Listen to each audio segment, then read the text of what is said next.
क्या आपने कभी अपने घरों में ये नोटिस किया है कि जब आप एक साथ हाई पावर के अप्लायंसेस एक ही सर्किट में लगाते हैं, जैसे कि इलेक्ट्रिक आयरन, फ्रीज, हीटर, ये सारी चीजों को एक ही सर्किट में लगाकर जब एक साथ इसको चलाते हैं तो अचानक से बिजली चली जाती है, लाइट चली जाती है। या फिर आपने कभी वहां इलेक्ट्रिकल वायर से स्पार्क्स निकलते हुए देखा है? तो ये कैसे होता है? और जब भी स्पार्क्स निकलती है तो भी इलेक्ट्रिसिटी ऑफ हो जाती है। तो चलिए आज हम लोग इन्हीं मिस्ट्री को इस वीडियो में सॉल्व करेंगे। So hello everyone, my self अंश और आप देख रहे हैं क्लास 10th के फिजिक्स का थर्ड चैप्टर जो कि है इलेक्ट्रिसिटी। और इसी चैप्टर में आज हम लोग बात करेंगे ओवरलोडिंग एंड शॉर्ट सर्किट की। तो चलिए शुरू करते हैं। देखिए, सबसे पहले हम लोग देखते हैं कि ओवरलोडिंग जो होता है ये क्यों होता है। तो देखो, कभी भी किसी सर्किट से जितने करंट का वो सर्किट होता है, जितने करंट मैक्सिमम उसमें से जाने चाहिए, अगर उससे ज्यादा करंट अगर उसमें फ्लो करने लगता है तो फिर उसके कुछ अप्लायंसेज जो होता है ये अच्छे से वर्क नहीं करते, ये डैमेज हो जाते हैं या तो फिर सर्किट जो होता है ये ब्रेक हो जाता है। तो इसी प्रोसेस को हम लोग क्या बोलते हैं, ओवरलोडिंग बोलते हैं, जब लिमिट से ज्यादा करंट उसमें आने लगता है। अब ये लिमिट से ज्यादा करंट क्यों आता है, इस चीज को समझते हैं। मान लो कि किसी सर्किट में मैंने एक बल्ब लगाया, एक बल्ब जो है 1 एम्पियर का करंट को कैरी करता है, ठीक है ना। एक मैंने वहां पर फैन लगाया, फैन जो होता है ये 2 एम्पियर के करंट को कैरी करता है, ओके। अब देखो यहाँ पे मैं यहाँ पे ये बोल रहा हूँ कि जो सर्किट का जो मैक्सिमम लिमिट है सर्किट का वो कितना है, वो 5 एम्पियर का है। सर्किट का जो मैक्सिमम लिमिट कितना है, 5 एम्पियर का है, ठीक है ना। लेकिन अब मैं यहाँ पे एक फ्रिज लगा दिया, रेफ्रिजरेटर, ओके। रेफ्रिजरेटर भी मैंने एक ही साथ में ऑन कर दिया और ये जो रेफ्रिजरेटर होता है ये भी 2 एम्पियर का करंट को कैरी करता है, ठीक है ना। इसके बाद मैंने क्या किया, एक वहां पे मोटर लगा दिया, मोटर। और मोटर लगाने के बाद ये जो मोटर हो रहा है ये कितने कितने एम्पियर का करंट को कैरी कर रहा है, 3 एम्पियर का करंट को कैरी कर रहा है। तो अब देखो यहाँ पे कि जैसे ही मैं इन सभी को ऐड करूंगा करंट को, तो आप देखिए करंट कितना आ रहा है, यहाँ पे 8 एम्पियर का आ रहा है। लेकिन जो मैक्सिमम लिमिट था उस सर्किट का वो कितना था, 5 एम्पियर का ही था। इसी कारण से जैसे ही हम लोग इतने सारे अप्लायंसेस को एक साथ लगा देते हैं तो अचानक से क्या होता है, इलेक्ट्रिसिटी फ्लो बंद हो जाती है और ये जो सर्किट्स होते हैं ये भी काम करना बंद हो जाते हैं, ठीक है। और इसके क्या क्या प्रॉब्लम्स होते हैं, इससे क्या क्या प्रॉब्लम होता है उस चीज को हम लोग समझते हैं। इससे क्या होता है कि बहुत बार होता है कि बहुत कुछ अप्लायंसेस जो होते हैं ये खराब हो जाते हैं, ये क्या होता है, डैमेज हो जाते हैं कुछ अप्लायंसेस।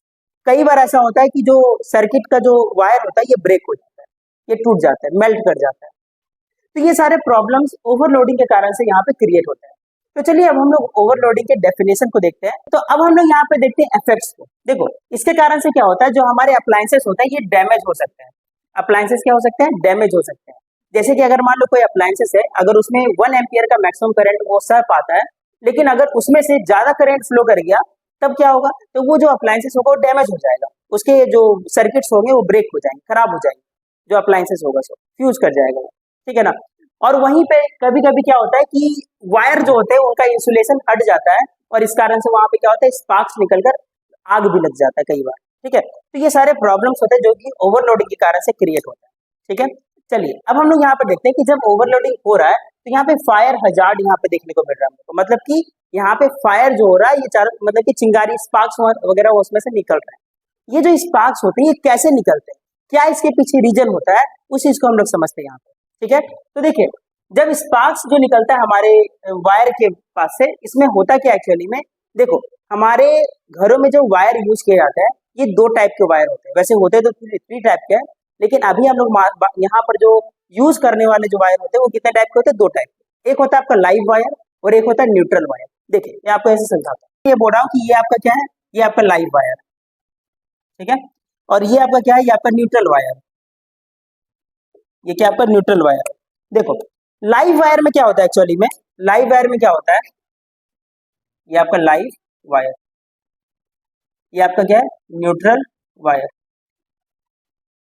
देखो लाइव वायर एक्चुअली में करता क्या है, ये हमारे पावर स्टेशन से हमारे घरों तक जो इलेक्ट्रिसिटी होता है इसको लाने का काम करता है, उसको क्या करता है, लाने का काम करता है, ठीक है।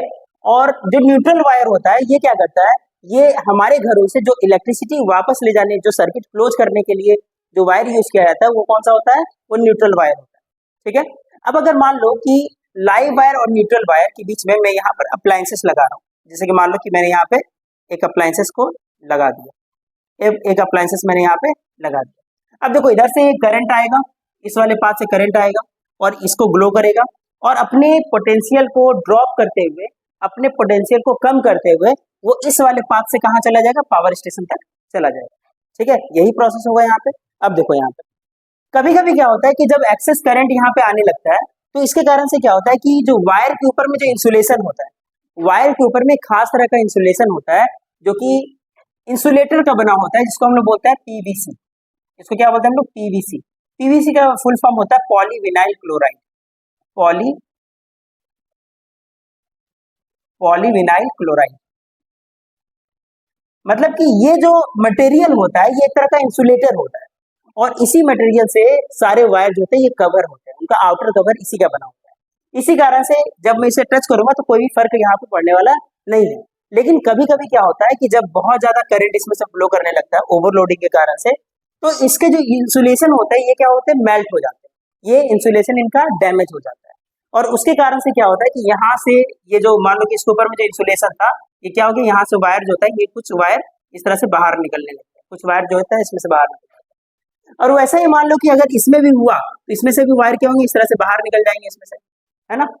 तो अब देखो कि ये जो वायर इसमें से बाहर निकल रहे हैं, जैसे ही एक दूसरे टच में आएंगे, जैसे ही एक दूसरे के टच में आ जाएंगे, तब क्या होगा, देखो यहाँ पे कि जो इलेक्ट्रिसिटी पहले यहाँ से यहाँ तक जा रहा था और इसको ग्लो कर रहा था और यहाँ से वापस चला जा रहा था, अब क्या होगा कि वही इलेक्ट्रिसिटी यहाँ से जाकर बस यहीं से क्या होगा, ये मुड़ जाएगा, इसी पाथ से क्या होगा, ये मुड़ जाएगा। देखो मान लो कि यहाँ पे इंसुलेशन ये टच कर गया, तो ये जो इलेक्ट्रिसिटी को इसी पाथ से यहाँ पर चला जाएगा, ऐसे आएगा और यहीं से घुल जाएगा। अब क्योंकि इसका पाथ जो है ये शॉर्ट हो गया है, पहले लॉन्ग पाथ को कैरी कवर कर रहा था, अब उसका पाथ शॉर्ट हो गया है, तो इसे ही हम लोग क्या बोलते हैं, शॉर्ट सर्किट बोलते हैं। ठीक है, आपको समझ में आ गया होगा। मैं एक एग्जांपल देके आपको समझाता हूँ। जैसे कि मान लीजिए कि आप अपने स्कूल जा रहे हैं, ठीक है, स्कूल का रास्ता जो है बहुत ही दूर तक का है और आपको कोई शॉर्टकट रास्ता अगर मिलता है तो आप क्या करते हैं, आप उस शॉर्टकट रास्ते से जाते हैं हमेशा, है ना। तो वैसे ही इलेक्ट्रिसिटी भी करते हैं, जैसे ही उनको शॉर्ट पाथ मिलता है तो वो हमेशा शॉर्ट पाथ को ही कवर करता है, कभी भी वो लॉन्ग पाथ को कवर नहीं करता। ठीक है, इसी कारण से यहाँ पर शॉर्ट सर्किट हम लोग को देखने को मिलते हैं। आई होप आपको ये समझ में आ गया होगा। चलिए अब हम लोग इसके कुछ डेफिनेशंस देखते हैं। अब हम लोग यहाँ पर देखिए शॉर्ट सर्किट के डेफिनेशन, देखो क्या लिखा हुआ है कि it occurs when the live wire and neutral wire come into direct contact. मतलब कि जब लाइव वायर और न्यूट्रल वायर डायरेक्ट कांटेक्ट में आ जाते हैं, बीच में ही डायरेक्ट कांटेक्ट हो जाता है उनका, ठीक है, बाय डैमेजिंग इट्स इंसुलेशन, क्योंकि उनका इंसुलेशन जो होता है ये डैमेज हो जाता है, उसमें से वायर जो होता है वो इंसुलेटिंग मटेरियल से बाहर निकल जाता है। इस कारण से वो दोनों जैसे ही टच में आते हैं तो क्या होता है, शॉर्ट सर्किट हो जाता है। अब जैसे ही शॉर्ट सर्किट होता है तो क्या प्रॉब्लम होता है वो देखिए। इसके कारण से क्या होता है, कभी कभी आग भी लग जाती है। ओके, कभी कभी ऐसा होता है कि स्पार्क्स के कारण से बहुत ज्यादा स्पार्क्स निकलता है, तो आसपास में अगर ऐसे इन्फ्लेमेबल मटेरियल होंगे तो आग लग जाएगी। दूसरा देखिए यहाँ पे जो भी अप्लायंसेस होते हैं ये रुक जाते हैं, ये स्टॉप हो जाते हैं, ये वर्क नहीं करते। अब कैसे करेगा वर्क, आप भी सोचिए, क्योंकि वहां तक तो इलेक्ट्रिसिटी जा ही नहीं रहा है, इलेक्ट्रिसिटी तो बीच में ही घूम जा रहा है, तो फिर वहां तक इलेक्ट्रिसिटी नहीं जाता है। इसी कारण से क्या होता है कि वो अप्लायंसेस काम नहीं करते। अब आप सोचिए जरा कि जैसे ही शॉर्ट सर्किट होता है तो उस कारण से क्या होता है, वहां का रेजिस्टेंस जो होता है बहुत ही कम हो जाता है। शॉर्ट सर्किट होने के कारण से रेजिस्टेंस बहुत कम हो जाता है और इस कारण से क्या होता है कि उस टाइम पे जब शॉर्ट सर्किट होता है तो उसका जो करंट का फ्लो जो होता है ये और ज्यादा बढ़ जाता है उस टाइम पे, क्योंकि रेजिस्टेंस जैसे ही कम होगा तो करंट क्या होगा, बढ़ जाता है उस टाइम पे।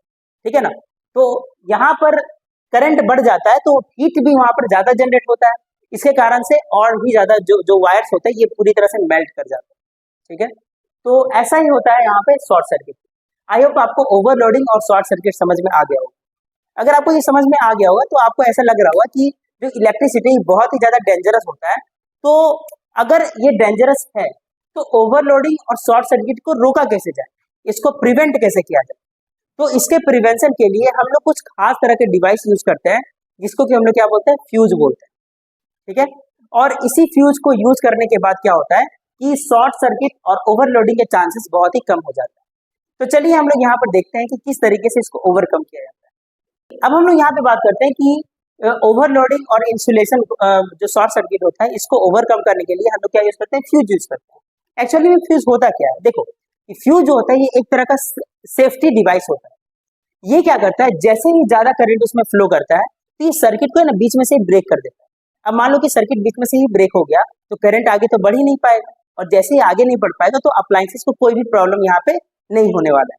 ठीक है, तो देखो यहाँ पे इसके डेफिनेशन लिखते हैं, फिर आगे समझते हैं। इसमें क्या लिखा हुआ है कि a safety device which is used to break circuit is excess current comes into it. अगर एक्सेस करंट आता है तो जो सर्किट होता है वो क्या होता है, ब्रेक हो जाता है।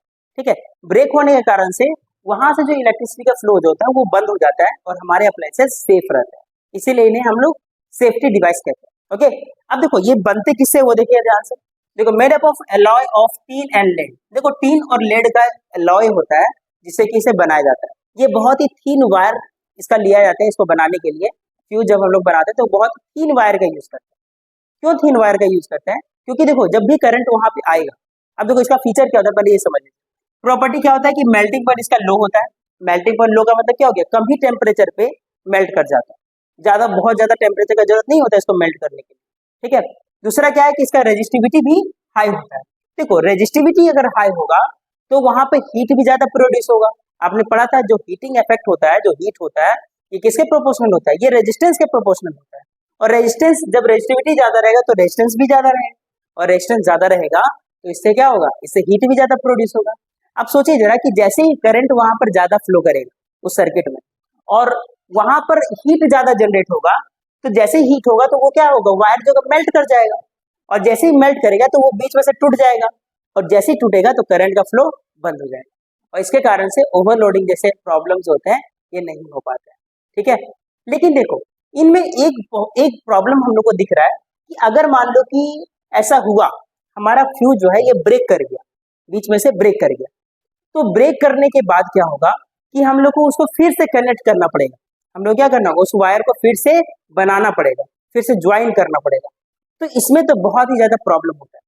ठीक है, तो इसी को रोकने के लिए, इसी प्रॉब्लम को टैकल करने के लिए एडवांस अभी लेटेस्ट जो फ्यूज का यूज किया जाता है वो होता है एमसीबी। देखो एमसीबी का जो फुल फॉर्म होता है ये होता है miniature circuit breaker. Miniature circuit breaker, देखो काम दोनों का सेम रहता है, लेकिन मिनिएचर सर्किट ब्रेकर में होता क्या है कि वहां पर कोई वायर यूज नहीं किया जाता, वहां पे स्विच यूज किया जाता है, और वो स्विच ऐसे फंक्शनैलिटी करता है, ऐसा ऑटोमेटिक स्विच होता है कि जैसे ही हाई करंट उसमें से पास करेगा तो स्विच अपने आप ही क्या होगा, ऑफ हो जाएगा, ट्रिगर कर जाएगा, और जैसे स्विच ट्रिगर करता है तो उसमें से करंट का फ्लो होना बंद हो जाता है। फिर हम लोग को कुछ नहीं करना है, हम लोग को बस स्विच को ऊपर कर देना है, वहां ऑन कर देना है, जैसे मैं ऑन करूंगा फिर से इलेक्ट्रिसिटी वहां पे फ्लो होने लगेगा। तो फिर हम लोग को यहाँ पे वायर को चेंज करने का जो प्रॉब्लम था वो यहाँ पर नहीं होता जब हम लोग एमसीबी वहां पे यूज करते हैं। आई होप आपको एमसीबी भी समझ में आ गया हो। अब हम लोग एक लास्ट चीज पे यहाँ पे समझते हैं कि जब भी हम लोग अपने सर्किट में फ्यूज या फिर एमसीबी को यूज करते हैं तो उसे हम लोग को सीरीज में लगाना पड़ता है। आप यहाँ पे क्या लिखें, कनेक्ट इन सीरीज कॉम्बिनेशन। जब भी हम लोग इन सेफ्टी डिवाइसेस को लगाएंगे तो हम लोग किस फॉर्म में उसको लगाएंगे, सीरीज में लगाएंगे। क्यों लगाएंगे सीरीज में, मैं बताता हूँ। देखो जब भी मान लो कि करंट है, यहाँ पे कुछ अप्लायंसेस लगे हुए हैं, कुछ अप्लायंसेस लगे हुए हैं यहाँ पे, ठीक है, और इन अप्लायंसेस के बाद में यहाँ पर स्विच, यहाँ पे फ्यूज लगा हुआ है, ये क्या आपका फ्यूज है। अब जैसे देखो यहाँ पे कि अगर इसको सीरीज में नहीं लगाएंगे, जैसे कि अगर सीरीज में पैरेलल लगाएंगे तो क्या होगा कि करंट अगर इधर फ्लो करना होगा तो जितना करंट इधर फ्लो करना होगा उतना तो करेगा ही, फ्यूज तो उसे बचा नहीं पाएगा। फ्यूज जो होगा ये हर एक सर्किट को तो नहीं बचा पाएगा, किसी एक ही सर्किट को ही बचा पाएगा वहां पे। इसीलिए हम लोग क्या करते हैं कि उसे हम लोग सीरीज में लगाते हैं। सीरीज में लगाने के कारण क्या होता है कि जितना करंट फ्यूज में से फ्लो करेगा उतना ही करंट इसमें से ही फ्लो करेगा, है ना। और अगर एक्सेस करंट हुआ जिससे कि इन अप्लायंसेस को डैमेज होने का चांसेस रहेगा तो वो सबसे पहले इससे पास करेगा, और जैसे ही इससे पास करेगा तो ये क्या होगा, ब्रेक हो जाएगा। इसीलिए हम लोग इसको सीरीज में लगाते हैं, पैरेलल में कभी नहीं लगाते। चलिए आई होप आपको ये सारे कॉन्सेप्ट समझ में आ गए होंगे कि ओवरलोडिंग कैसे होता है, शॉर्ट सर्किट कैसे होता है और इसे कैसे रोका जा सकता है। तो इस वीडियो में इतना ही था। अगली वीडियो में हम लोग बात करेंगे डोमेस्टिक सर्किट की। हम लोग घरों में जो वायरिंग करते हैं वो किस तरीके से करते हैं, उसके सारे प्रॉपर्टीज को, इसके सारे फंक्शनैलिटी को समझेंगे। तो मिलते हैं हम लोग नेक्स्ट वीडियो में, तब तक के लिए थैंक यू।